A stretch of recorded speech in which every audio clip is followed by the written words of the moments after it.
the dynamic duo are going to go even deeper into this now as well. So we've got Lucy and Graham from ISS, and we're going to be talking about, again, the use of AI in design.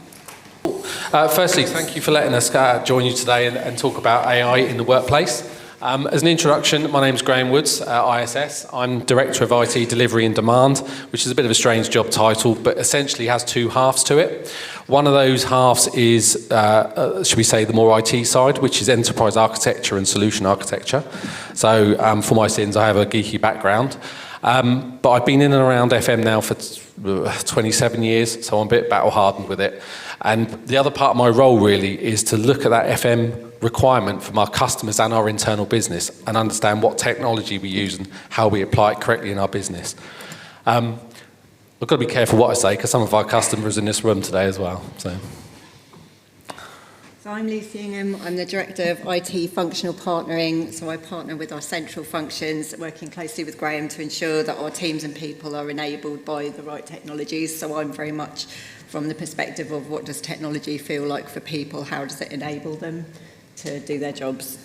Right, so this isn't a sales pitch, so this is just for context. I'm not here selling ISS. So for those that don't know ISS, we're a large global FM business, so I appreciate some of our competitors in here as well. But to give you an idea, we operate in about 30 countries, lots and lots of clients, and the key aspect is those clients sit in multiple sectors. So I think traditionally when we talk about workspace and office, workspace, we talk about office. People think about traditional office environments. But the reality is we have healthcare clients, so we have a lot of clinical environments, and that's still people's workplaces. We have transport, and we have lots of industrial sort of manufacturing, whether that be pharma, food manufacturing, things like that. So I think it's quite easy to fall into the trap of this is all about a nice posh office where I go to every day and there's my latte, isn't it lovely? We need to take a holistic approach about workplace and treat some things differently because there's a lot of commonality around what people expect in a workspace, but there's also some nuances around it as well. So at the end of 2023, which seems like a long time ago, ISS commissioned an AI report with an industry expert called Inmar, and that white paper is available online if you guys want to scan that. We'll put this up again later on so you can take a photograph of it if you need to. But that white paper was looking at the industry itself and how FM and workplace could start to utilise AI and get some thought leadership around AI. You know, as we've gone through, I imagine today, with lots of areas, and I'm sure it will continue, there's a lot of uncertainty about what AI can provide us from a practical perspective, as opposed to the media hype and everything around that. And I know it's common themes we've literally just gone through. But we're aware 2023, in AI terms, in technology terms, is quite a way ago. So that was, over a year ago. So ISS has done another interim sort of update to that report that came out at the end of last year. So again, you can register for that online, download that, and take some content away. So we'll come back to that slide at the end. So these are just some examples of the many headlines we see all the time that are sort of describing the evolving relationship between people and work and workplaces. So we can see that what is expected of us as a workforce is changing. What we expect of work itself in the workplace is changing and evolving, and I think there's a lot of uncertainty around where and when we're expected to work, with some companies enforcing 5 days back in the office, some sticking with hybrid and remote working, increasing conversations around flexible working and 4-day working weeks even gaining momentum, and also how we work. So the rise of the hybrid workforce, humans and AI working together, potentially new roles developing because of the increased use of AI, and more productive working because of AI and personalised workspace experiences, but obviously concerns arising from that maybe jobs are replaceable, concerns over monitoring and privacy, and concerns over being overwhelmed by technology and information. So just looking at the evolving workplace, so as Graham said, you've been in the industry 27 years and we've been colleagues for I think around 21 now, and even in that time we've seen our workplace and our relationship with the workplace evolve. So At the beginning of that time, we were in quite a low-tech fixed place of work. I had a desktop computer. I actually started my career in finance, so it was all paper-based. I remember having paper forms with carbon copies, filing cabinets, franking machines, etc. And we had to have our bums on seats 9 to 5 because that's where the work took place. Moving on from that, obviously enabled by technology, we've started to not have to be tied to our place of work. So I got a laptop computer. I was able to work from home on Fridays, and we started to have this more flexible relationship with our workplaces. And then, of course, COVID hit, which for office-based workers like ourselves brought nearly universal home working. And I think it was obviously different experiences for different people with positives and negatives. I think some of the positives people felt was better work-life balance, reduced commuting time, which got you some time back, more flexibility, potentially being able to find that quiet space to work. Also with negative factors such as not having ergonomic or accessible working spaces, feelings of isolation, not taking breaks maybe, or feeling like you've switched off after a working day. So where are we now, and what opportunity do we have? And I think where I see, as we're returning to the workspace, how do we bring together those positives and try and translate some of those into a new workspace experience, and how can that be enabled by technology, including AI? How can technology change from being seen to being an enabler for remote working to be an enabler to get back into the workspace? I think for those that are operators in FM, which I would like to think is probably all of us in this room, I think that sort of scenario gives us quite a few challenges, doesn't it? We've all seen our staff work from home, so not only does it impact us personally and how we work, but we now have an office environment that was maybe designed for transactional working, for people to be in the office the majority of the time. And we now see trends where obviously people are using space differently. They're using office work for collaborative work, they're using it at home for transactional work. So this gives us a bit of a problem as operators. So, and all of these points hopefully should resonate with the majority of you. How do we make sure that the spaces that we offer people and the services we offer people are still appropriate? So what is appropriate today, what is appropriate tomorrow, and how does that differ from what it was 5 years ago, for example? We see a major shift in that agile working, and obviously people come in for collaborative stuff. There are lots of opportunities now we need to look at to reduce operating costs, or generate efficiencies. So coming back to Savil's point, there's opportunities for technology as we've got today to support that. And you might think, well, why aren't we talking about AI? And I think a key point for me is AI isn't a tool on its own right. It is there to augment potentially what we already have. Okay, I'll come back to that point in a while. It's really important that we drive value and add innovation on. Now, again, clients are in the room, so I'll be careful. But clients come to us, say, how are you going to use AI to enhance the services, or to save us money on this, or to optimize that? And it's a difficult question to answer, because fundamentally we need to understand what data we have and how is AI going to support somehow an outcome that's going to generate better quality decisions, lower cost of operation, or a more enhanced user experience for the people in the building. And you've got to bring all that back to, I've just bought a box of AI, for example. How is that going to make my life better? How am I going to improve my services? How am I going to improve my value proposition? And I think that, to me, is the single biggest challenge we have. I see it all the time as an IT person. I'd like to think I'm practical, pragmatic. Other people say I'm just miserable, a bit sarcastic. But the reality is, we can all go out and write a check and buy a new fancy box. The trick is, what the hell am I going to do with it? How's that adding value? How do we remove ourselves from this trap of technology for technology's sake? Now, I'm an IT person, love a bit of technology, but if there's no point in, no use case for it, no outcome of it, there's no value being generated, it's literally a glamour project. And I think at the moment there's a danger in FM, or actually not just FM, could be anywhere, that AI is a bit of a glamour project. We bought some AI, look, we're brilliant. And to your point earlier on, how many vendors do I see that say they've got AI-enabled products that, exactly as you've got, they're just a load of traditional algorithms, but they've just slapped an AI tag on it to make it market better.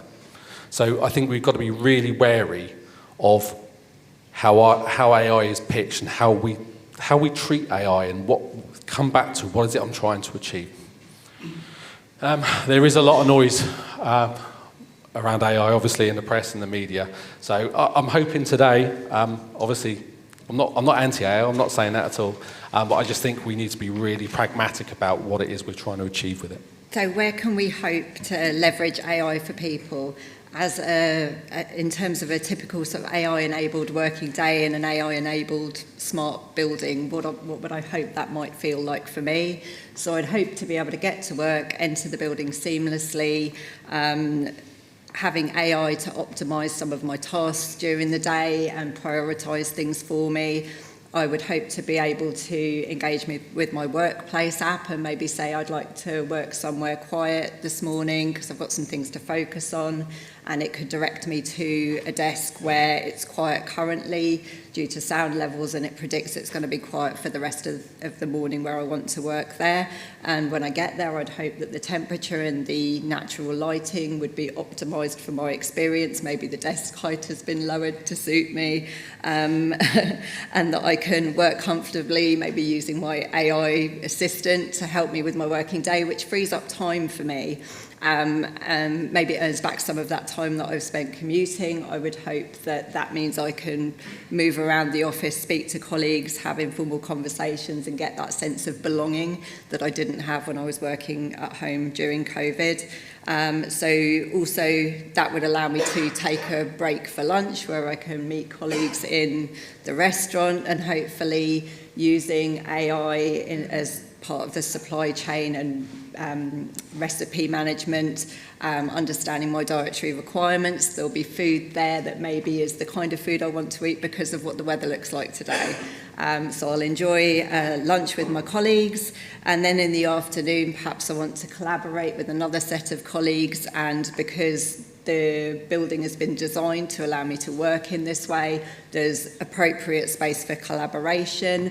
I can use my AI assistant to take notes and actions from the meeting, meaning that all I have to do is review those after my meeting, and I can leave work on time. And I think, I know that's quite a sort of utopian view, and obviously buildings have to be set up in the right way to enable that, but I think there is the potential to use AI to connect existing technologies in the future with smart buildings to gain back some of those benefits that we felt we got when we worked from home and bring them back into the workplace, but also bring back in those things that we couldn't get from home, which is the collaboration, the flexibility in ergonomic spaces, the comfort, and that feeling of being together as a workforce, and having that culture that's so important for us as individuals and organisations.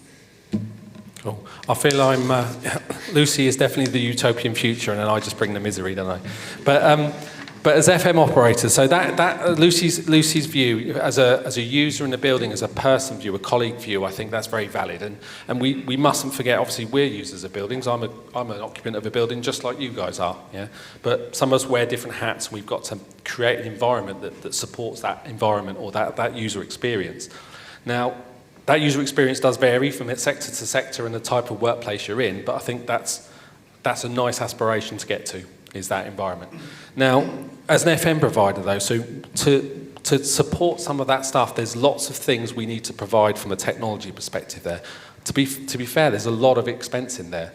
You know, if you talked about like your desk resetting and stuff, you've got to have smart building technology. You've got to invest in those assets. That's a lot of money. Is it really worth it? Is the outcome worth it? So, but these are sort of not AI questions. These are more just technology in general questions. So, but coming back to some of the other points, and I could have stolen your slide with your key points on it. In terms of, as FM providers, where can we leverage AI? And the simple areas are things like the operational efficiencies. So I'm sure things like chatbots have been talked about before, and to be quite frank, I wouldn't say a chatbot was AI. They've been around for years. They used to have intents and if then else's statements and lots of knowledge bases behind them. Now AI is supporting a much more flexible approach, especially with agentic AI, so you can start to have more powerful conversations and more intelligence being brought back through chatbots. So there's definitely a lot of legs in that space there from a customer engagement perspective.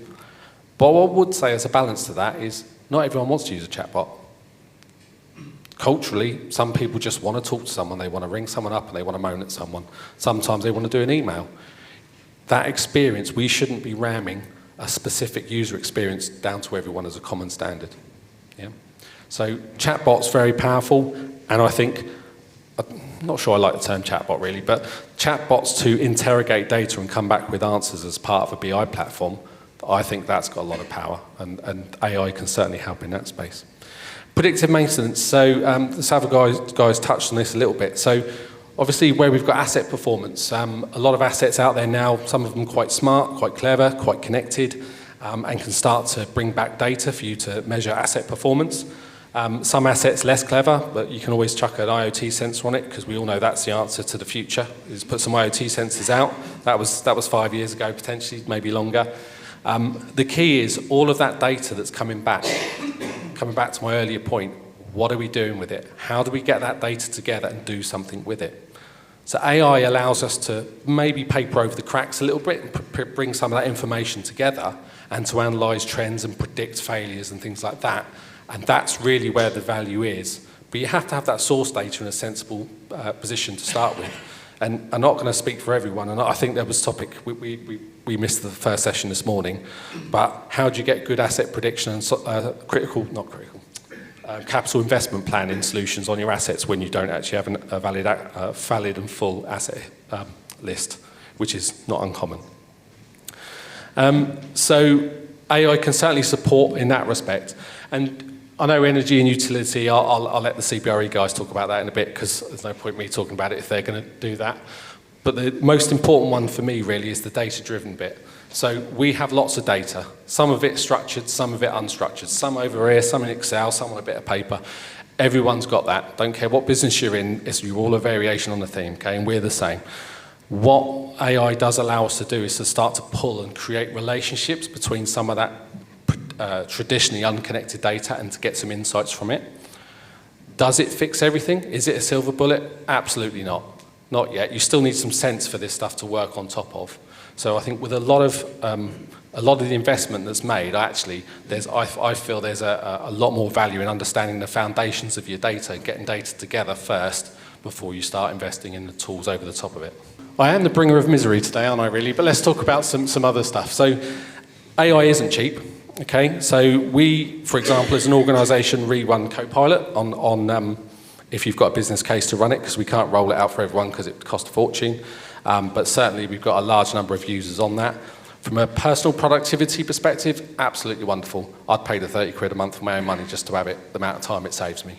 So very, very good, but the costs scale quickly. Yeah. Imagine it's £30 for me, I can't do the maths, but imagine 10,000 people, that's a lot of money all of a sudden. Yeah. It has to be aligned to your data strategy. So if we're using it to analyse data, we can't see AI as a separate tool. It is a layer that needs to go across the business. Putting my enterprise architect hat on, you have to understand what technology you have in your landscape, how it interconnects, how the data is overlaid across that, what data sits in which pots. How are you going to pull that together? And AI is a tool, a platform within that overall technology landscape. I repeat again, it is not a silver bullet. You are not going to take a bunch of fragmented data systems, go, here's a box of AI, look, it's all wonderful. It just pulls it all out for me. So there is still time that's required and investment to build the foundations of your technology landscapes. Sustainability. So the reason I've put that on there is very much that I think there's a bit of a, well, I'm not going to say misunderstanding, but I don't think it's talked about enough, is that as organisations we have net zero plans. We all got carbon reduction plans. Our customers have got the same. And the use of AI could be a positive towards that, but also where we're using AI at the moment, it takes an extreme amount of power at the data centre end, and in theory that could potentially negatively impact your carbon net zero targets. So it's just a bit of a watch point there. And I suppose it comes down to how we cater for that. And if you think of things like EVs, people talked about the long tailpipe emissions, like, yes, my car's electric, it's all lovely, but the power station's generating all the CO2. And it's sort of the same process, is that processing and energy is all being burnt up in a data center somewhere. So you're sitting happy using your AI tools, you've broken new ground with it, it's all great. but there's a CO2 impact there. So I think it's just be wary of that. And then coming finally back to that enterprise architecture thing, this is me with my IT police hat on, the business needs to have policies, procedures around the use of AI, where it's appropriate to use, where it isn't, what data it has access to. And it needs to track and manage that as a real critical asset within the organisation. So simple things like ChatGPT, everyone went straight to it. It's a public website. You can search public internet stuff. It was, I can't remember how old it was. It was a few years old at the time, wasn't it? But if you take something like Copilot, which is if you pay the paid version, that's all integrated into our internal Office 365, all the permissions apply, so you've got all the data controls and governance around that. So you have to think about those unsexy things from an IT perspective as well. Because I don't think, with many of our organisations, your IT guys are going to be happy if you just go out and start using AI without them being involved in the process. And as we make decisions around how we may use AI and other technologies in the future, from my point of view, I think it's important to always come back to the human experience. So achieving that sense of tech equilibrium, so technology that supports and enables people but doesn't overwhelm and doesn't overshadow, not technology for technology's sake, but solutions that provide real value to real people and real organisations. We should be looking to augment human capabilities and creativity, not replace people in the workplace. We should develop AI strategy based on long-term, value-based, human-centric cultures, not short-term cost savings, to ultimately support successful organisations and societies. We should be building accessibility to AI and other technologies through a sense of community. Not everybody is a natural adopter of technology, and I think by creating communities, we can make sure that we're not alienating parts of our workforce as we increase the use of technology and AI within our work and our workplaces. Working together to gain understanding, share use cases, find real-world scenarios, and support each other, and also making sure that we consider the ethical use of AI, so making sure the solutions are unbiased, making sure that we're considering the data we gather, how we use it and how we protect it.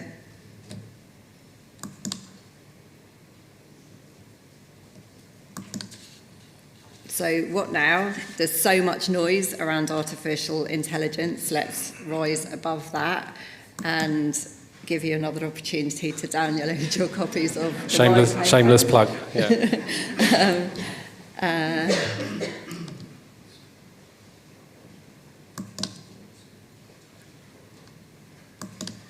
So AI is in its infancy, and I think we've got a collective opportunity and responsibility to shape the future and make the right decisions about how we adopt it and how we use it going forwards. And how can we do that? We can educate ourselves, we can attend sessions such as today, we can discuss, we can communicate, we can form opinions, we can be objective, we can be pragmatic, we can make risk-informed and optimistic choices, and always keep people at the centre when we're talking about the use of technology and AI in work and the workplace.